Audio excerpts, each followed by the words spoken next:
সামনে একটা economic system আসতে পারে, সারা ওয়ার্ল্ডে এটা আলোচিত হচ্ছে, সেটা হলো ক্রিপ্টোকারেন্সি বা বিটকয়েন ভিত্তিক ইকোনমিক সিস্টেম। সেটার উপর সেন্ট্রাল ব্যাংক মানে ক্যাপিটাল ব্যাংক যেগুলো থাকে এগুলোর কোনো নিয়ন্ত্রণ থাকবে না। ক্রিপ্টোকারেন্সির উপরে সেন্ট্রাল ব্যাংকের কোনো নিয়ন্ত্রণ থাকবে না। এটা অনলাইন ভিত্তিক এবং এটা হচ্ছে মানে আমরা যেটা বলি যে ডিজিটাল কারেন্সির মতো আর। এখন শুনতে ভালো লাগতে পারে, মনে হতে পারে সভ্যতা এগিয়ে যাচ্ছে। এখানে শুভঙ্করের ফাঁকি কোথায় আছে এটা বুঝতে হলে আপনাকে তো ভিতরে ঢুকতে হবে, অনেক ভিতরে ঢুকতে হবে। কোরআন হাদিসের সাথে সাথে আপনাকে ইকোনমিক্সের জ্ঞান অর্জন করতে হবে। তো বাইরে মনে হতে পারে চাকচিক্যময়, কিন্তু ভিতরে ফেতনা থাকতে পারে। এই যুগে ফেতনাগুলো এতটাই সূক্ষ্ম যে অনেক সময় আমরা এটাকে ভালো মনে করেও ধোঁকা খেয়ে যেতে পারি। আমার কথা হয়তো একটু বুঝতে সমস্যা হচ্ছে, মানে ফিতনাগুলো এতটাই সূক্ষ্ম যে অনেক সময় ভালো মনে করেও আমরা এর মধ্যে পড়ে যেতে পারি। একটা এক্সাম্পল দিয়েছে এখানে। এই কারণে জুমার দিনে সূরা কাহাফ তিলাওয়াত করতে হবে। জুমার দিন সূরা কাহাফ তিলাওয়াত করলে নবী সাল্লাল্লাহু আলাইহি সাল্লাম বলেছেন, এক জুমা থেকে আরেক জুমা পর্যন্ত তার জীবনটা আল্লাহ ইমানের নূর দিয়ে ভরে দিবেন। আর আমরা এটা খুব ভালো করে জানি যে সূরা কাহাফ সেই সূরা যে সূরা আপনাকে মাসিহুদ দাজ্জালের ফিতনা থেকে বাঁচাবে। দাজ্জালের যে ভয়ঙ্কর ফিতনা কখনো আসে নাই, এসেছে, আসবে, আসবে না। নবী সাল্লাল্লাহু আলাইহি ওয়াসাল্লাম বলেছেন, নূহ আলাইহিস সালাম পর্যন্ত তার কওমকে এই দাজ্জাল সম্পর্কে সতর্ক করেছিলেন। নূহ আলাইহিস সালাম পর্যন্ত তার কওমকে দাজ্জাল সম্পর্কে সতর্ক করেছিলেন। তবে আমি তোমাদেরকে একটা কথা বেশি বলছি যেটা অন্যান্য নবীরা বলেন নাই, সেটা হলো মাসিহুদ দাজ্জাল এক চোখে অন্ধ হবে। এক চোখে অন্ধ হবে, কিন্তু তোমাদের রব আল্লাহ তিনি অন্ধ নন। তিনি বলেছেন এর চেয়ে বড় কোনো ফিতনা কিয়ামতের আগে এই মানব জাতি কখনো দেখে নাই, দেখলেও না। মানে এটাকে এইভাবে বুঝতে পারেন যে পৃথিবীতে এখন চলমান যত ফিতনা আছে, যেমন ধরেন পলিটিক্যাল ফিতনা, পলিটিক্যাল দাঙ্গা হাঙ্গামা মারামারি কাটাকাটি ইত্যাদি, ইকোনমিক ফিতনা, সুদ ঘুষ দুর্নীতি রিবা করাপশন, হ্যাঁ, সামাজিক ফিতনা, জিনা ব্যভিচার পরকিয়া হত্যা ইত্যাদি, পারিবারিক ফিতনা, ব্যক্তিগত ফিতনা, ধর্মীয় ফিতনা, সব ফিতনাগুলোকে একসাথে করলেও দাজ্জালের সমান হবে। এটা হচ্ছে এত বড় বিধি। এখান থেকে আমাদেরকে বাঁচিয়ে রাখবে কোন সূরা বলেন? সূরা কাহাফ। এই সূরা নবী সাল্লাল্লাহু আলাইহি ওয়াসাল্লাম শুক্রবারে পড়তে বলেন, মানে সরি শুক্রবার কথাটা ঠিক হয়নি, জুমার দিনে পড়তে বলেছে। কোন দিনে পড়তে বলেছেন? তাহলে আমরা আজকে এই যে সময়টুকু বাকি আছে, যারা পড়েছে আলহামদুলিল্লাহ, যারা পড়ি নাই বাসায় গিয়ে সূরা কাহাফটা তেলাওয়াত করবো ইনশাআল্লাহ। যদি পসিবল হয় তাহলে একটা অর্থ পড়ে দেখবেন, একটা প্রশ্ন মনের মধ্যে গেঁথে নেবেন যে কেন এই সূরার মধ্যে কি এমন আছে যা আপনাকে মাসিহুদ দাজ্জাল থেকে বাঁচাবে, কি আছে এমন। তা আমি একটু সহজ করে দেই আপনাদের জন্য আমার ক্ষুদ্র জ্ঞানে। প্রথমত এই সূরাটা আপনাকে শেখাবে দৃষ্টিভঙ্গি কিরকম, যে শেষ জামানাকে ডিল করতে হলে স্বাভাবিক দৃষ্টির বাইরে একটা অন্তর্দৃষ্টির দরকার আছে। বুঝাচ্ছি আমি, স্বাভাবিক দৃষ্টির বাইরে একটা অন্তর্দৃষ্টির প্রয়োজন আছে। স্বাভাবিক দৃষ্টি কি? মনে করেন ফ্যামিলিস্ট রেভলিউশন চলছে, আমাদের কাছে মনে হচ্ছে মেয়েরা খুব উন্নতি অগ্রগতি করছে, তাই তো? ভিতরের চোখ যদি আপনার থাকে আপনি বুঝতে পারবেন মেয়েরা আসলে জাহান্নামের দিকে হেঁটে হেঁটে চলে যাচ্ছে। ভিতরের চোখ আর বাইরের চোখ সেম না, কিন্তু বাইরের চোখ দিয়ে মনে হচ্ছে আমাদের মেগা প্রজেক্ট হচ্ছে, হ্যাঁ, মিলস ইন্ডাস্ট্রিজ ফ্যাক্টরিজ, সভ্যতার উন্নতি হচ্ছে, ফ্লাইওভার ইত্যাদি, হ্যাঁ, জিডিপি বাড়ছে। ভিতরের চোখ দিয়ে আপনি দেখতে শিখলে বুঝবেন ইকোনমি দিন দিন কলাপস করছে, ইকোনমি দিন দিন কলাপস করছে। আমি ফ্লাইওভার দিয়ে কি করব? আমার তো পেটে ভাত নাই। ইকোনমি মানে কি? আমার জনগণ যেন 3 বেলা নিশ্চিন্তে খাবার দাবার খেতে পারে, সুখে শান্তিতে খাবার খেয়ে জীবনযাপন করতে পারে, ইবাদত করতে পারে। তো আমরা বাইরের চোখ দিয়ে যা দেখি আর ভিতরের চোখে যেটা রিয়েলিটি আর ভিজুয়াল ওয়ার্ল্ড, এর মধ্যে একটা পার্থক্য আছে। এই পার্থক্যটা আইডেন্টিফাই করতে শেখাবে আমাদেরকে সূরা কাহাফ। কোত্থেকে শেখাবে আমি দেখাচ্ছি। আপনারা কি কেউ এই সূরাটা পড়েছেন পুরো সূরাটা অর্থ সহ? আলহামদুলিল্লাহ। এখানে একটা ঘটনা আছে মূসা আলাইহিস সালাম এবং খিদর আলাইহিস সালামের, মনে আছে? এখানে খিদর আলাইহিস সালাম, জি, খিদর আলাইহিস সালাম এখানে টিচার, মূসা আলাইহিস সালাম গিয়েছেন ছাত্র হিসেবে জ্ঞান শিখতে। তিনি বলছেন যে আপনি কি আমাকে জ্ঞান শেখাবেন যে জ্ঞান আল্লাহ আপনাকে দিয়েছেন?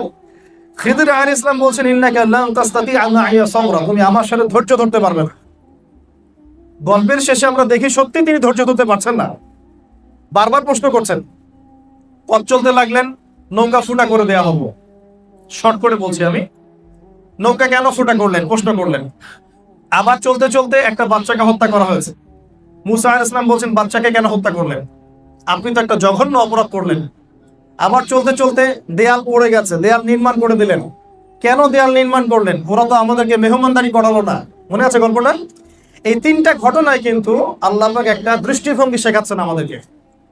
যেই সূরা আপনাকে দাজ্জাল থেকে বাঁচাবে, সেই দাজ্জালের যুগে ভিজুয়াল ওয়ার্ল্ড এবং রিয়েলিটির মধ্যে আকাশ পাতাল পার্থক্য থাকবে। ভিজুয়াল ওয়ার্ল্ড যেটা, রিয়েলিটি, এটার মধ্যে আকাশ পাতাল পার্থক্য থাকবে। বাহ্যিক যে জগৎ আর মানে সত্যিকারের যে জগৎ, সত্যিকারের বাস্তবতা, এর মধ্যে একটা পার্থক্য থাকবে। এখানে খিদির আলাইহিস সালাম সঠিক ছিলেন না মুসা আলাইহিস সালাম সঠিক ছিলেন? বাহ্যিক চোখ দিয়ে মুসা আলাইহিস সালামের কাছে মনে হচ্ছে যে নৌকা ফুটা করাটা একটা বাজে কাজ হলো, বাচ্চাকে হত্যা করাটা একটা অপরাধ হলো।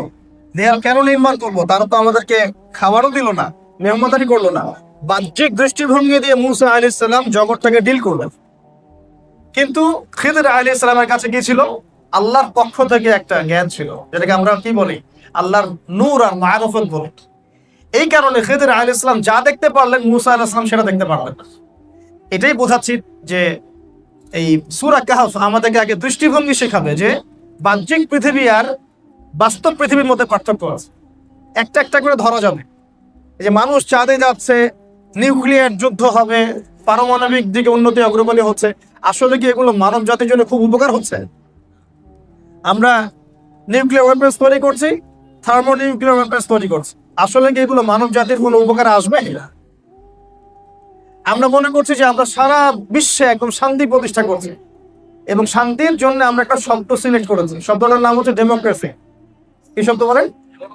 ডেমোক্রেসি পশ্চিমাদের কাছে একটা ধর্ম। আমরা যেমন বলি না যে আমাদের ধর্ম দিন ইসলাম, ওদের দিন হচ্ছে ডেমোক্রেসি। আমি পলিটিশিয়ানদের সাথে এখানে তর্ক করতে আসি না, আর তাদের সাথে আমার কোনো দ্বন্দ্ব নাই। যদি আল্লাহ রাব্বুল আলামিন আমাদের উপরে কোনো ভালো পলিটিশিয়ান আনেন, আমরা তার জন্য দোয়া করবো, কোনো সমস্যা নাই। কিন্তু আমি বুঝাচ্ছি যে রিয়েলিটিটা কি। ওরা এটাকে দিন মনে করে, দিন মানে রিলিজিয়ন মনে করে, ওরা ওদের কোড অফ লাইফ মনে করে। দেখবেন পৃথিবীর যে কোনো জায়গায় ওরা এই আগ্রাসন নিয়ে যায় যে আমরা সেখানে ডেমোক্রেসি প্রতিষ্ঠা করতে যাচ্ছি। মানে ওরা চায় ওদের দিন কায়েম করতে, ওরা চায় কি ওদের দিন কায়েম করতে। আপনার কাছে মনে হতে পারে এটা খুব উন্নতির অগ্রগতির মাধ্যম, বাস্তবে কি আসলেই সত্যিকারের গণতন্ত্র আছে? পশ্চিমারা কি এটা প্রমাণ করতে পেরেছে? ওদের নিজেদের কান্ট্রির মধ্যে কি সেটা আছে? সত্যিকারের একটা বিষয় ছিল ইসলামের শাশ্বত বিধান। সমাজের সবাই মুসলিম, তারা ইসলাম মেনে চলবে, নামাজ পড়বে, যাকাত দিবে, হজ করবে, রোজা রাখবে। যারা আল্লাহর পথে দাওয়াতি কাজ করার যোগ্যতা রাখে তারা সেটা করবে। একটা ঐক্য থাকবে, এবং আমরা আল্লাহর বিধানের বাইরে যাব না। আল্লাহ পাক কোরআন সুন্নাহ যে বিধান দিয়েছেন এটাই চলবে। এটাই ছিল আমাদের আসলে দিন। কিন্তু এই জায়গায় অন্যান্য দিন চলে আসছে। আমরা নামাজ, রোজা, হজ, যাকাত ইসলাম মানতে চাই, কিন্তু আমরা কিন্তু ইকোনমি, পলিটিক্যাল সেকশন, হ্যাঁ, সামাজিক লস, আইন কানুন, এগুলোতে ইসলাম খুব একটা মানতে চাই না। আমরা মনে করি এগুলো হচ্ছে কি, এগুলো হচ্ছে জীবনের অন্য ক্ষেত্র, এগুলোতে ইসলাম না মানলেও চলে, খালি নামাজ, রোজা, হজ, যাকাতে মানলেই হয়। এই থটসটা কি ঠিক আছে? এই থটসে অনেক মানুষ চলছে, বাহ্যিকভাবে ভালো মনে হলো, ভিতরে ভালো না। একটা এক্সাম্পল দেই। আমাদের কাছে মনে হচ্ছে যে সমাজে শিক্ষার হার বাড়ছে, সাক্ষরতার হার বাড়ছে, সবাই এখন নাম সাইন করতে পারে। আপনি সমাজের চিত্রটার দিকে তাকায় দেখেন তো, সত্যিকার অর্থেই কি শিক্ষিত মানুষের সংখ্যা বাড়ছে? শিক্ষার ডেফিনেশনটা কি? যে শিক্ষায় শিক্ষিত হওয়ার পরে একজন মানে বিসিএস ক্যাডার ছেলে তার মাকে বৃদ্ধাশ্রমে দিচ্ছে, আপনি কি তাকে শিক্ষা বলতে পারেন কিনা? যে শিক্ষায় শিক্ষিত হওয়ার পর আমার কাছে ডিগ্রি সার্টিফিকেট আছে, বাট আমি চেয়ারে বসলেই তল দিয়ে টাকা খাই, দুর্নীতি করি, আমি ফাইল পাস করতে দেই না, যতক্ষণ না আমার পকেট আপনি ঠিক করছেন, যতক্ষণ পর্যন্ত আমার স্বার্থ পূরণ না হচ্ছে আমি ফাইল ছাড়ছি না। এবং আমরা এই দুর্নীতি, ঘুষ, সুদ, এগুলোকে আমরা স্বাভাবিকভাবেই মেনে নিয়েছি এখন। আর এটাকে নিউট্রালাইজেশন বলা হয় ইয়ার ভাষায়, পলিটিক্যাল অ্যাফেয়ার্সের ভাষায়, যে মানুষের মাথায় একটা জিনিসকে নিউট্রাল করে দেওয়া। যেমন আগে ধর্ষণ শুনলে আমাদের মাথার টনক লড়তো, এই ধর্ষণ, এটা তো অপরাধ, এটার জন্য একটা ব্যবস্থা নিতে হবে। শুনতে শুনতে শুনতে শুনতে এখন মনে হয় ডেইলি 5-10টা ধর্ষণ হয়। এটা নতুন কি? রোড অ্যাক্সিডেন্ট আগে শুনতাম, তাই না? রোড অ্যাক্সিডেন্ট যে 5 জন মারা গেছে, 10 জন মারা গেছে, এখন ডেইলি শুনতে শুনতে মনে হয় এটা খুব স্বাভাবিক বিষয় না, হতেই পারে। আগে কেউ যদি চুরি করতো মাপে কম দিত, ঘুষ খেত, চক্ষুর লজ্জা কাজ করতো। আস্তে আস্তে আস্তে আস্তে সমাজ চলতে চলতে এখন এটা ইউজ হয়ে গেছে। আগে কিছু মেয়ে যদি বেপরদায় বের হতো, তারা গিলটি ফিল করতো যে আমাদেরকে সবাই দেখছে, কেমন হয়। আজান হলেও মাথায় কাপড়টা দিত। আস্তে আস্তে নিউট্রাল হয়ে গেছে, না সবাই চলে বেপরদায়, আমরা চলে। আগে জিনাটা এত প্রকট ছিল না, মানুষ প্রেম করলেও লুকায় লুকায় চিঠি দিত আর কি, মনে আছে? এখন ওপেনই মানুষ জেনা করে, ওপেন রাস্তায় ঘাটে রিক্সায় রিক্সায় বসে বসে জেনা করতে করতে যাচ্ছে। হ্যাঁ, আপনার উবারে যাচ্ছে জেনা করতে করতে, ঢাকা শহরে পার্কে পার্কে, রাস্তাঘাটে, রেস্টুরেন্টে। এটাকে বলে নিউট্রালাইজেশন, মানে স্বাভাবিকীকরণ। দেখেন, আমরা আমাদের সমাজের দিকে তাকায় দেখেন, সত্যিকারের কি শিক্ষাটা বাস্তবায়িত হচ্ছে না, অন্যায়গুলোকে আমরা নিউট্রাল করে ফেলছি। এখন আপনি শিক্ষার ডেফিনেশনটা কি দিবেন? এখানে কোরআন হাদিস যেটা বলছে, ইলম বা শিক্ষা সেটাই যেটা আল্লাহর পক্ষ থেকে আসে। কথা কি বুঝতে পারছেন? আল্লাহর পক্ষ থেকে যা আসে এটা হচ্ছে প্রকৃত জ্ঞান। এই জ্ঞানের আওতায় যেগুলো উপকারী বিদ্যা সেগুলো আমরা শিখবো, কিন্তু এই জ্ঞানকে চ্যালেঞ্জ করে এমন কোনো জ্ঞান শেখার দরকার নাই। আর সমাজে আপনার কাছে মনে হতে পারে শিক্ষার হার বেড়েই চলছে। সত্যিকার অর্থে কি আমরা মানুষ হতে পেরেছি? মানবিকতা অর্জন করতে পেরেছি? আমরা রাস্তাঘাটে থুতু ফেলি, যেখানে সেখানে টিস্যু ফেলি। আমরা সরকারি মালকে নিজের মান মনে করে আত্মসাৎ করে ফেলি। হ্যাঁ, আমরা দেখা যায় টোল ফাঁকি দেই, ট্যাক্স ফাঁকি দেই, অনেক কিছুই করি। এগুলোকে শিক্ষার অংশ কিনা? রাস্তায় একটা মেয়ে যদি হোঁচট খেয়ে পড়ে যায়, ছেলে মেয়ে হাসবে দাঁত বের করে। কারণ শাড়ি যদি রিক্সা আটকে যায়, দাঁত বের করে হাসে। কেউ যদি পড়ে যায় হোঁচট খেয়ে, দাঁত বের করে হাসে। কেউ বিপদে পড়লে চারপাশে গোল হয়ে মানুষ দাঁড়িয়ে থাকে, ছবি তোলে, তার হেল্প করতে আসে না। শিক্ষা কাকে বলে আসে না, আমাকে বলে না। অনেক বড় এমবিবিএস ডক্টর, সে একটা সিন্ডিকেটের সাথে জড়িত, ওষুধ কোম্পানির যে বিষয়গুলো আছে এগুলো লিখে লিখে টাকা আর্ন করতেছে। অহেতুক টেস্ট দিয়ে রেখে দিল আপনাকে। আসলে শিক্ষা কাকে বলে? ইঞ্জিনিয়ার মানুষ একজন, তার ফাইলই পাস হবে না যতক্ষণ পর্যন্ত আপনি তাকে খুশি করতে পারছেন না। আসলে শিক্ষা কাকে বলতো? আমরা বাহ্যিক চোখে যেটা দেখি আসলে, কিন্তু অভ্যন্তরীণ বিষয়টা কিন্তু সেই না। এই যুগটাকে ডিল করতে হলে আপনাকে সূরা কাহফের কোনো বিকল্প নাই। এই কথাটা বলতে গিয়ে আমি অনেকগুলো কথা বলে ফেলব। আপনি প্রত্যেকটা সেক্টর দেখেন, সেকুলারিজমের কথা বলছেন, আসলে কি সেকুলারিজম আছে? নাস্তিকতার কথা বলছেন, আসলে যারা নাস্তিক তারা কি অন্যান্য ধর্মদের সমালোচনা করছে? যারা নাস্তিক তারা ইসলামের সমালোচনা করছে। তাহলে আমরা কি শব্দটা নাস্তিক বলবো না ইসলাম বিদ্বেষী বলবো? তাহলে বাস্তবতা আর রিয়েলিটি এক হলো না। আমরা জিডিপির কথা বলছি, কিন্তু সত্যিকার অর্থে কি আমাদের ইকোনমিক সেকশনটা কলাপস করছে কিনা? এটা তো ওপেন সিক্রেট এখন। আর এর জন্য তো শুধু মানে গভর্নমেন্ট দায়ী নয়, এর জন্য জনগণও দায়ী। আমি গত 3 দিন থেকে একটা সূরা স্টাডি করছি। আজকে আমি এটা নিয়ে লেকচার দিব না, কারণ আমি এখন শেষ করিনি স্টাডি। সূরা ইউসুফ। কোন সূরা ভাই? বর্তমান চলমান যত অর্থনৈতিক সংকট আছে, এই সংকটের সলিউশন আল্লাহ পাক সূরা ইউসুফের 4টা আয়াতের মধ্যে দিয়ে দিয়েছে। শেষ। কোরআনকে তো আমরা মূল্যায়নই করি না, কোরআনকে আমরা মূল্যায়নই করি না। সূরা ইউসুফের 4টা আয়াতের মধ্যে বর্তমান চলমান অর্থনৈতিক বৈশ্বিক সংকটের সমাধান দেওয়া আছে। আপনারা কি ওই রাত বাদশাহ স্বপ্নের কথা মনে আছে? স্বপ্নের কথা না? বাদশাহ স্বপ্ন দেখেছে 7টা জীর্ণ শীর্ণ গাভী 7টা মোটা তাজা গাভীকে খেয়ে ফেলছে, মনে আছে? 7টা সবুজ শীষ, 7টা শুষ্ক শীষ। বাদশাহ কিন্তু স্বপ্ন দেখে জিজ্ঞাসা করছেন যে আমার এই স্বপ্নের ব্যাখ্যা কে দিতে পারো? মানুষ বলছে আদগাসুল আহলাম, এগুলো কোনো স্বপ্ন না, এগুলো বাজে জিনিস। এখন কিছু মানুষ আছে না, স্বপ্নের অস্তিত্বকে অস্বীকার করে ফেলে। কিন্তু মুমিনের স্বপ্ন সত্য হতে পারে, এবং শেষ জামানায় মুমিন ব্যক্তির স্বপ্ন সত্যি হবে, বেশি বেশি সত্য হবে। আমরা মারেফত না থাকার কারণে কখনো কখনো আল্লাহর ওলিদেরকে, তাদের মারেফতকে, তাদের স্বপ্নকে ডিনাই করি। দুঃখ লাগে, সমাজে কিছু মানুষ বলছে যে মাকবুল একটা জামাত, তাবলিগ জামাত এখানে আছে না? মাকবুল, মাকবুল তো বোঝা যায় আল্লাহর পক্ষ থেকে, মাকবুলিয়াত কবুল। মানুষ বলছে স্বপ্নে পাওয়া ধর্ম। কি বলছে এটাকে? কত বেয়াদবের মতো কথা, চিন্তা করেছেন না?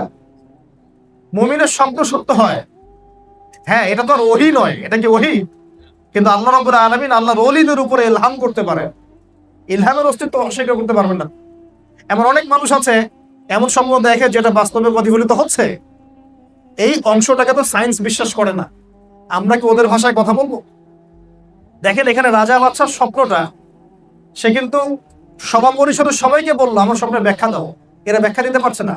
ওই ব্যক্তি যে, ওই দুজন ব্যক্তির একজন যে স্বপ্ন দেখেছিল মাথার উপরে রুটি থাকবে খেয়ে নিবে, আরেকজন রাজাকে শরাব পান করাবে, ওই শরাব পান করানো ব্যক্তি ছাড়া পেয়ে গিয়েছিল, সে তখন মনে পড়লো যে ইউসুফ স্বপ্নের ব্যাখ্যা দিতে পারে, আল্লাহ তাকে সেই ক্ষমতা দিয়েছেন। ইউসুফ আইয়ুহা সিদ্দিক আফতিনুনি, আমাদেরকে এটা সম্পর্কে ফতোয়া দাও যে এই 7টা বাকারার কি বিষয়ে। হ্যাঁ, পড়ে দেখেন ইউসুফ। এখন দেখেন ইউসুফ আলাইহিস সালাম শুধু এখানে স্বপ্নের ব্যাখ্যাই দেন নাই, বরং ইউসুফ আলাইহিস সালাম এই স্বপ্নটাকে সত্য বলে মেনে নিয়ে এর সলিউশনও দিয়েছে। আর একটু পড়ে দেখেন, এখানে স্বপ্নের ব্যাখ্যা দেওয়া হয়নি, স্বপ্নের প্রবলেমটার সলিউশন দেওয়া হচ্ছে। ইউসুফ আলাইহিস সালাম বলছেন না যে স্বপ্নের ব্যাখ্যা হচ্ছে এই, এখানে এমনটা হবে, বরং ইউসুফ আলাইহিস সালাম বলছেন তোমরা 7 বছর যে ফসলটা ফলাবে এই ফসলের একটা বড় অংশ সঞ্চয় করে রেখো। তিনি সলিউশন দিচ্ছেন কি, তিনি স্বপ্নের ব্যাখ্যা দিচ্ছেন না। আমার কথা বুঝতে পারছেন কিনা? তিনি বলছেন না যে 7 বছর দুর্ভিক্ষ হবে এবং দুর্ভিক্ষের পরে 7 বছর এই হবে ইত্যাদি, তারপরে বৃষ্টি হবে। তিনি বলছেন তোমরা 7 বছর ফসল ফলাবে, এর একটা অংশ যতটুকু তোমরা খেতে পারো এতটুকু খেয়ে বাকিটা সেভ করে রেখো, কারণ তার পরবর্তী সময়ে অর্থনৈতিক কলুশন আসছে। এখন সেই অর্থনৈতিক কলুশন সারা বিশ্বে আসছে না? তাহলে আমাদের কি করা উচিত ছিল বলেন দেখি? আমাদের কি করা উচিত ছিল? আমাদের রাষ্ট্রীয় সম্পদ সঞ্চয় করা উচিত ছিল। কে শিখাবে এখন? আর আমরা রাষ্ট্রীয় সম্পদকে ভক্ষণ করেছি। যে কোনো একটা প্রজেক্ট আপনি দাঁড় করান, এই প্রজেক্টের যতটুকু কাজ বাকি আছে ওই কাজ করতে যত টাকার প্রয়োজন ওই টাকার অ্যামাউন্টটা যদি হিসাব করতে পারেন আপনি দুর্নীতির পরিমাণ বের করতে পারবেন। অতটুকু হলে বাকিটা কমপ্লিট হতো। বাকিটা কমপ্লিট হয়নি কেন? বিকজ এতটুকু নাই, গায়েব, শেষ। এই কথাটা বলার জন্য কি আমার উপর চার্জ করবেন? এটা কি মানুষ জানে না যে আমাদের কান্ট্রির মধ্যে করাপশন একটা প্রবলেম? মানুষ জানে না। এখানে ইউসুফ আলাইহিস সালাম সমাধান দিচ্ছেন কি, যে তোমরা 7 বছর যে ফসলগুলো ফলাবা এগুলোকে সেভ করো, আর সামনে তোমাদের সময়টা আসছে, এই সময়টা ভালো আসবে না। তাহলে সামনের সময়গুলো সম্পর্কে সচেতনতা দরকার আছে না? সারা ওয়ার্ল্ডের ইকোনমিক অবস্থা এখন ভালো না। এখানে শুধু ইউক্রেন রাশিয়া যুদ্ধ একটা ইস্যু না, করোনা ইস্যু ছিল, তারপরে যে ডলার কলাপস করছে, কিন্তু ডলার কিন্তু কলাপস করছে এখন। ব্রিক্স রাইজ করে, ব্রিক্স নতুন একটা জিনিস রাইজ করছে। ইকোনমিক্স নিয়ে পড়াশোনা করে, মানে এখন ওয়ার্ল্ডের মধ্যে ইকোনমিক সেকশনে সেই সবচেয়ে সমৃদ্ধ হবেন যার কাছে সঞ্চিত সম্পদ আছে। For example gas, for example oil, for example gold, for example silver, for example আপনার কৃষিভিত্তিক পণ্য। ইউসুফ আলাইহিস সালাম সংরক্ষণের পদ্ধতিও বলে দিয়েছেন এই আয়াতের মধ্যে, তোমরা ধান যেগুলো করবে সেগুলো শীষ সহ সঞ্চয় করো। কথা বুঝতে পারছো? ধান মারাই করে সঞ্চয় করো না, ধান খোসা সহ রেখে দিও। কোরআনকে আমরা মূল্যায়ন করি না। আপনি কি খেয়াল করেছেন কোরআন কি বলছে? অতএব আমাদেরকে আল্লাহ রাব্বুল আলামিন এখানে বোঝাচ্ছেন ইকোনমিক সেকশনের এই এই পলিউশন গুলোকে বা করাপশন বা কলাপস যে করছে এটাকে প্রতিহত করতে হলে, এখান থেকে জাতিকে বের করতে হলে কোরআন ছাড়া কোনো সলিউশন নাই। ইসলামের ওই নীতি অবলম্বন করতে হবে যে নীতি তিনি জাতিকে বাঁচানোর জন্য করেছেন। দেখেন তার এই একটা নীতির ফলে আগামী মিশরের আগামীতে কখনো আর দুর্ভিক্ষের কবলে মানুষ মারা যায় নাই। দুর্ভিক্ষের কবলে মানুষ আর মারা যায় নাই তখন। 7 বছরের অর্থনৈতিক নীতি ছিল তার এটা। এরপরে কেউ বুঝতে না পারলেও এই মালিক মানে যে রাজা, সেই ইউসুফকে ঠিকই চিনেছেন। তিনি বলেছেন ওকে আমার কাছে নিয়ে আসো, সে তো জিনিয়াস। সে কি? সে জিনিয়াস। কিন্তু আমাদেরকে তো আর আপনারা মূল্যায়ন করবেন না, তাই না? পলিটিশিয়ান যারা আছেন আমাদেরকে তো মূল্যায়ন করবেন না, বিকজ আপনারা মনে করেন যে আমাদের কাছে কোনো জ্ঞানই নাই। এরা আর কি জানে? মোল্লা মুন্সিদের কি জ্ঞান আছে নাকি? ইউসুফ আলাইহিস সালামকে রাজা মূল্যায়ন করলেন, আমার কাছে আসো, তাকে আমার কাছে নিয়ে আসো, তাকে আমি খাদ্য মন্ত্রণালয়ের দায়িত্ব দিব, তার কাছে জ্ঞান আছে। ইউসুফ আলাইহিস সালাম বললেন আমাকে খাদ্য অধিদপ্তরের দায়িত্ব দিন, কারণ আমার কাছে জ্ঞানও আছে এবং আমি আমানতদার ব্যক্তি। এখানে যখন দায়িত্বের উপযুক্ত কেউ থাকে না তখন দায়িত্ব চেয়ে নেওয়া যায়।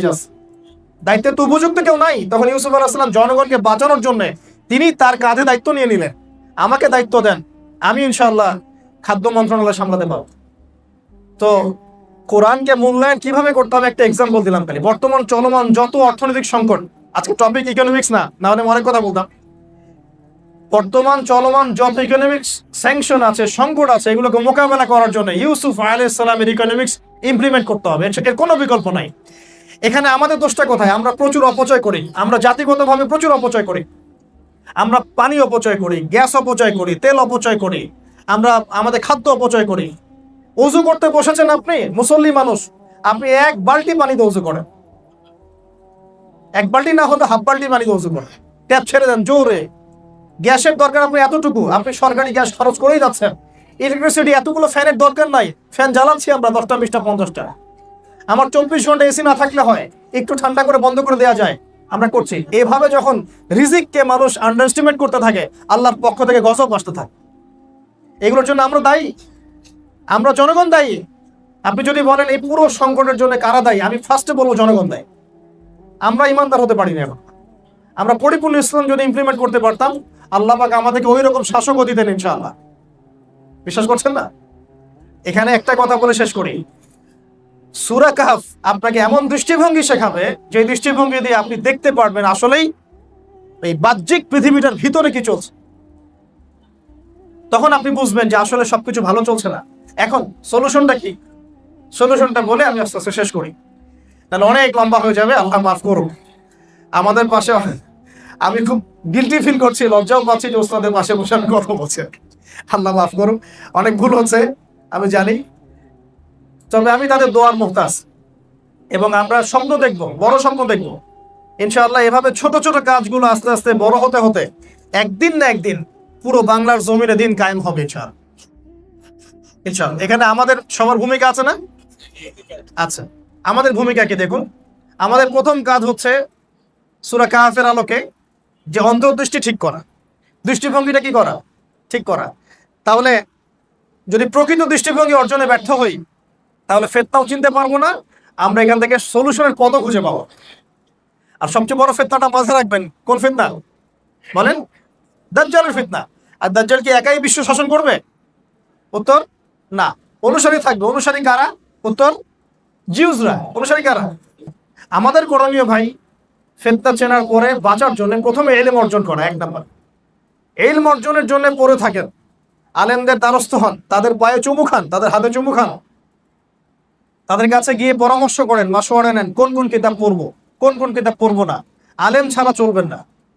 এবং ক্লাসিক্যাল প্রতিষ্ঠিত যে ঘরানা আছে, আমরা যে ক্লাসিক্যাল মাযহাব ফলো করি, যে ঘরানাগুলো ফলো করি, কওমি উলামায়ে কেরাম যারা আছে, এই ট্র্যাকে যদি আপনি থাকেন, আপনি বিভ্রান্ত হবেন না ইনশাআল্লাহ। এত উদ্বিগ্ন হওয়ার কিছু নাই, তারা হকের উপরেই আছেন, তারা হকের উপরে আছেন ইনশাআল্লাহ। তবে হ্যাঁ, মানুষের মধ্যে ভুল থাকতে পারে, থাকতে পারে কিনা? মানুষের মাঝে ভুল থাকতে পারে, কোন একটা সংগঠন, কোন একটা জামায়ার মধ্যে কিছু কিছু বিতর্কিত বিষয় থাকতে পারে, ওগুলো আপনি ছেড়ে দেন, যেটা ভালো আছে সেটা নিয়ে থাকেন না, সমস্যা করে। অ্যাটলিস্ট একটা ঘটনা ফলো করেন, নিজেকে মুস্তাহিদ মনে করতে যাবেন না। একা একা আমি সব বইপত্র পড়ে একদম বড় আলেম হয়ে ইয়ে করবো, উম্মার জন্য আমি অনেক কিছু করে ফেলবো, এমনটা মনে করতে যাবেন। বাংলাদেশে অনেক হক্কানি পীর সাহেবও আছেন, এটা কি জানেন? বাংলাদেশে এমন অনেক হক্কানি পীর সাহেবও আছেন, যাদের দরগায় গিয়ে বসে থাকলে আপনি আল্লাহকে চিনে যাবেন। এমন অনেক বড় বড় মুফতি, আলেম, মুহাদ্দিস আছেন বাংলাদেশের মাটিতে, যাদের এই মাক্তাবাতে গিয়ে যদি 10 মিনিট সময় কাটাও, আপনি আল্লাহকে চিনে ফেলবেন ইনশাআল্লাহ। এমন অনেক মানুষ আছে। তো নিজেকে সবকিছু মনে করা খুব, এটা চলমান সংকট। তো একটা যুবকদের মধ্যে কিছু চটি বই পড়ে আমরা যে উদ্ধত আচরণগুলো করছি, এটা ঠিক হচ্ছে না। এটা আমাদের সবাইকে ক্ষতিগ্রস্ত করবে। এবং দিন শেষে দেখবেন যে তার মগজটা ধোলাই করেছে, ও তারই মাযহাব ফলো করবে। দিন শেষে সে কিন্তু তার তাকলিদই করবে। দিন শেষে সে ওই ব্যক্তিরই তাকলিদ করবে যে তাকে বিনা তাকলিদে চলার নসিহত করেছিল না। কথা কি বুঝতে পারছেন? আমরা দলিল প্রমাণ যাচাই করব, দালিলিক ভাবে ইসলাম পালন করব, কিন্তু বরেণ্য উলামায়ে কেরামের কাছে পরামর্শ। কথা বুঝতে পারছেন? এবং এখানে সাম্প্রদায়িক হবেন না যে আমি এই দল ফলো করি বলে এনারাই সবকিছু, বাকিদের কাছে এলেম নাই, এমনটা চিন্তা করতে হবে। আল্লাহ পাক আমাদের সবাইকে এই গভীরের কথাগুলো বোঝার তৌফিক দান। ইলম অর্জন করেন, প্রচুর পড়াশোনা করেন। আর যারা জেনারেল ভাই আছেন, তাদের প্রতি আমার নসিহত হচ্ছে যে প্রথমে আগে কোরআন তেলাওয়াতটা করা শেখেন, তারপরে কিছু অংশ হিফজ করেন, আরবি ভাষাটা শেখার চেষ্টা করেন, কিছুটা হলেও শেখার চেষ্টা করেন, নাহু সরফের কিতাবগুলো মোতালা করেন। এরপরে আপনি ওলামায়ে কেরামের কাছে যাবেন, তারা আপনাকে সিলেবাস বানিয়ে দিবে, এভাবে পড়াশোনা করুন। এবং যে ক্লাসিক্যাল মাযহাব ফলো করছেন, যে ঘরানায় আছেন, এখানে থাকলে আপনি সঠিক পথেই আছেন। এটা গোমরাহ পথ নয়, মাযহাব মানাটা শিরক নয়, এটা মানা কুফরি নয়। কথা কি বুঝতে পারছেন? যারা এই কথাগুলো ছড়িয়ে দিয়েছে এরা বিভ্রান্ত, এদেরই মানহাজ ঠিক নাই। যারা মানুষকে ক্লাসিক্যাল জায়গা থেকে সরিয়ে লামাযহাবি বানানোর চেষ্টা করছে, এদের ক্লাসিক্যাল এই ট্র্যাকটা ঠিক নাই। বিভ্রান্ত এরাই, অন্যরা নয়। কারণ আপনি একটা পরিবারের মতো ছিলেন, আপনাকে পরিবার থেকে ছিটকে দেওয়া হয়েছে। এটা আরো গভীরের বিষয়, আপনি পরে বুঝবেন। আল্লাহ পাক আপনাদেরকে বোঝার তৌফিক দান করুন। এরপরে জ্ঞান অর্জনের সাথে বেশি বেশি আমল করবেন। আমল মানে আপনি 24 ঘন্টার লাইফ লিডটাকে সুন্নাহ মাফিক সাজানোর চেষ্টা করেন। যতটুকু পারেন আপনি আমল বাড়িয়ে দেওয়ার চেষ্টা করেন। আল্লাহ পাক আমাদের সবাইকে বেশি বেশি আমল করার তৌফিক দান করুন। 3 নাম্বার বলবো যে ভাই হালাল খাই, যতটুকু খাই হালাল খাওয়ার চেষ্টা করি, হারামে না যাই। স্পেশালি সুদ, ঘুষ, দুর্নীতি এগুলোতে না যায়। আল্লাহ পাক আমাদেরকে তৌফিক দান করলেন। 4 নাম্বার পরিবার ঠিক করি। সমাজ তো ঠিক করবোই, আগে পরিবার ঠিক করি। পরিবারের মধ্যে যেন ইসলাম থাকে, নামাজ থাকে, পর্দা থাকে, এগুলো ইনশিওর করি। আর পরিবার তো তোমরা এখনো মনে হয় গঠন করতে পারো নাই, তাই না? তো তোমাদের দুঃখ আমি বুঝি। আগে তোমরা একটা রিজিকের সোর্স তৈরি করো, তারপরে মেয়ের বাবার কাছে হাত চাও, আদারওয়াইজ তোমাকে হাত দিবে না। যত বড় আলেম পাও, তোমার যদি রিজিকের সোর্স না থাকে সবাই কিন্তু হাত দেয় না। ইল্লা মাশাআল্লাহ। তো আগে রিজিকের সোর্স তৈরি করো, আল্লাহ পাক তৌফিক দান করুন। আর রিজিকের সোর্স তৈরি করতে গিয়ে ওই যে মেন্টাল প্রেশার নেবেন না যে আমাকে চাকরিই করতে হবে, আমাকে এইটাই করতে হবে, ওইটাই করতে হবে, এমন কেন চিন্তা করেন? আল্লাহ পাকের রিজিক বেশিরভাগ আছে ব্যবসার মধ্যে। হ্যাঁ, ব্যবসার মধ্যে আছে, কৃষিভিত্তিক রিজিক আছে। যেখানে হালাল পাবেন সেটা করেন। আর যদি আপনার যোগ্যতা থাকে, আমি বলি বড় বড় সেক্টরে চলে যাও, বিসিএস কোচিং করেন, বড় বড় জায়গায় যান, গভর্নমেন্ট জবে যান। আপনি দেশকে নেতৃত্ব দেন, ইসলাম বুকে ধারণ করে দেশকে নেতৃত্ব দেন না, কোনো সমস্যা নাই। আল্লাহ পাক তৌফিক দান করেন আমাদের যুবকদেরকে, তারা যেন অনেক বড় বড় জায়গায় যেতে পারে। আর 5 নাম্বার হচ্ছে যে আমাদের সন্তান যারা হবে, আপনার ছেলে, আপনার মেয়ে, এদেরকে মানুষ করে যান। এদেরকে মানুষ করার ক্ষেত্রে সেই ভুলটা করবেন না যা আমরা আমাদের ক্ষেত্রে করেছি। আমরা অনেক সময় ইসলাম থেকে দূরে ছিলাম না, অনেকদিন নামাজ পড়া হয় নাই, আল্লাহকে চিনি নাই, অনেকে গান বাজনা করেছেন, মাদক দ্রব্য সেবন করেছেন, অনেকে জেনা করেছেন, এমন যুব সমাজ আছে না? এই যে ভুলগুলো আমরা করেছি, আমাদের সন্তানরা যেন এই ভুলগুলো না করতে পারে, এরকম প্রতিষ্ঠান তৈরি করেন, এরকম জায়গা তাকে পড়ান, এরকম পরিবার গঠন করেন, এরকম তারবিয়ত তাকে দেওয়ার চেষ্টা করেন। আল্লাহ তৌফিক দান করবেন। 6 নাম্বার হচ্ছে সবসময় আলেম ওলামার সাথে সম্পর্ক রেখে চলবেন। সবসময় এই ঘরানার ওলামাদের সোহবতের বাইরে কোনো কাজ করতে যাবেন না, পরামর্শ করে কাজ করবেন, আল্লাহ পাক কাজে বরকত দিবেন ইনশাআল্লাহ। 7 নাম্বার, যখন আপনি ইলমি যোগ্যতা অর্জন করবেন, সবাই পার্ট টাইম হলেও দাওয়াতে কাজ করুন। বাল্লিগু আন্নী ওয়ালাউ আয়া, এটা এরকম একটা ব্যাখ্যা হতে পারে যে অ্যাটলিস্ট পার্ট টাইম হলেও আপনি দাওয়াতে কাজ করেন, একটু একটু করে দাওয়াতে কাজ করেন। এই যে বাজার করতে গিয়েছি, ওই সবজিওয়ালাকেও দাওয়াত দেওয়া যায়, রিক্সায় উঠেছি, রিক্সাওয়ালাকে দাওয়াত দেওয়া যায়, এক ড্রাইভার গাড়ি চালাচ্ছে আমার, তাকেও 2টা কথা বলা যায়। পাশের সিটে একজন ভাই বসে আছে, সফর করছে আমার সাথে, তাকেও 2টা কথা বলা যায়, দাওয়াত দেওয়া যায়। চা খাচ্ছে এক ভাইয়ের সাথে, দাওয়াত দেওয়া যায়। দাওয়াতের মেহনত বাড়িয়ে দেন। আর দাওয়াতের মেহনতের একটা বিশেষ সেক্টর নিয়ে ওস্তাদরা কাজ করছেন, সেটা হলো পুরো বাংলাদেশে যারা মুসলিমদেরকে অমুসলিম বানাচ্ছে, স্পেশালি খ্রিস্টান বানাচ্ছে, কাদিয়ানি বানাচ্ছে, অন্যান্য যে মানে বিভ্রান্ত ফেরকার দিকে মোরতাদ বানিয়ে দিচ্ছে, এক কথায় তাদের এই যে অপতৎপরতা, এর বিরুদ্ধেও কিন্তু আমাদের দাওয়াতে কাজ অব্যাহত রাখতে হবে। আমি নিজেও এটা খুব ফিল করি, কিন্তু হয়তো সবসময় দিতে পারি না। ইনশাআল্লাহ আমি নিজেও চেষ্টা করব, আপনারাও চেষ্টা করুন, যাতে করে আমাদের দিনটা হেফাজতে থাকে। আল্লাহ পাক তৌফিক দান করুন। আর 2টো কথা বলে শেষ করে দিই প্রিয় ভাই, সেটা হলো যে দিন শুধু ব্যক্তি জীবনে পালন করলে হবে না, দিন পালনের আরো ক্ষেত্র আছে। দিন যখন আমরা ব্যক্তি জীবনে কায়েম করে ফেলবো, তখন আমাদের পরিবার, সমাজ এবং আরো উঁচু পর্যায় পর্যন্ত দিন প্রতিষ্ঠার একটা জজবা, তামান্না রাখতে হবে। যদি আমরা একটা স্বপ্ন না দেখি, সেটা আমরা বাস্তবায়ন করতে পারবো।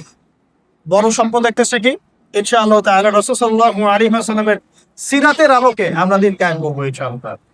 আর সবশেষ কথা হচ্ছে, আমরা উম্মার মাঝে কোনো বিভক্তি সৃষ্টি করতে যাব, উম্মার মাঝে বিভক্তি সৃষ্টি করতে যাব না। ইখতিলাফি মাসআলা থাকতে পারে, এটা নিয়ে মোটেই বাড়াবাড়ি করবেন না।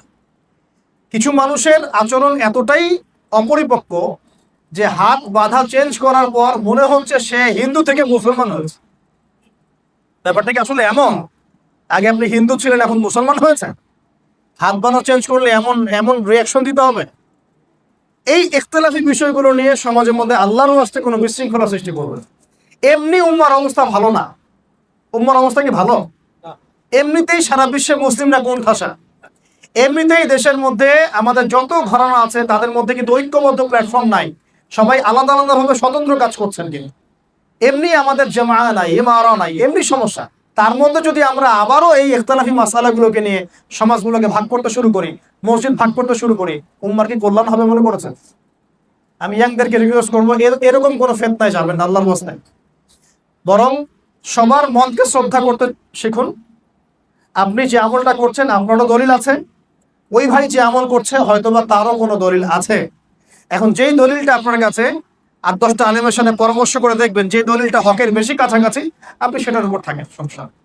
এভাবে আপনি আপনার আমল, নামাজ, আকীদা, মানহাজ এগুলো গঠন করেন এবং ক্লাসিক্যাল মাযহাবের মধ্যে থেকেই দিন পালন করেন। আল্লাহ রাব্বুল আলামিন আমাদের সবাইকেই এই মৌলিক কথাগুলো বোঝার তৌফিক দান করুন, আমিন। তো প্রিয় ভাইরা, আমরা দোয়া করি আল্লাহর কাছে আল্লাহ পাক যেন আমাদের সবাইকে সূরা কাহফ খুব ভালো করে গবেষণা করার তৌফিক দান করেন, সূরা কাহফের তাফসীর পড়ার তৌফিক দান করেন এবং আমাদেরকে দাজ্জালি ও ফিতনা চেনার তৌফিক দান করেন। এই ফিতনাগুলো থেকে বেঁচে থাকার পথ পদ্ধতি খুঁজে বের করার তৌফিক দান করেন। আল্লাহ পাক আমাদের সবাইকে দ্বীনি ইলম অর্জনের তৌফিক দেন, আমল বাড়িয়ে দেন। আল্লাহ পাক আমাদের সবাইকে হালাল রিজিকের ব্যবস্থা করে দেন। পরিবারে আল্লাহ পাক আমাদের খাস পর্দা কায়েম করে দেন। আল্লাহ পাক আমাদের সন্তানদেরকে মানুষ করার তৌফিক দেন।